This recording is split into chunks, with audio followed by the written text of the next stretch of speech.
Ito yung ipapalit na wiring harness ng MIUI 125 2022 model. At ito na siya mga sir. So natanggal ko na yung dating harness niya at syempre mag-i-install na lang yung gagawin. Syempre linisan muna yan mamaya. Ito na yan. At prepare na namin para mabilis na lang magkabit ng wiring harness. So assembly naman yan, kabit na lang. At ito na yung sunog na wire harness. So mag-iingat talaga sa mga nagwe-welding. So ingatan po natin kasi yan, parang yan, nasunog yung wire harness. So magkaano po yan, sobrang mahal. Nasa 5,000 na ata mahigit mga sir. Siyempre punas muna bago install yung wiring harness. Alright.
Ganito yung nangyari sa wiring harness ng MIUI. So yan, sunog na sunog yung kulay black. So dinamay niya lahat papuntang ECU. So palit wire harness talaga yan mga sir. Yun, dali na. Tapos na mga sir. Si Miss Harata. Yan, si Harata.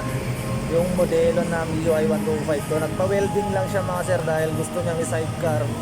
Ang problema naman, nasunog yung wiring harness. Yun ang masakit. Kasi ilang odo pa lang yan eh, bagong-bago ang modelo na yan. At syempre, paalis na si Miss Harata. Yun, thank you po. Ingat.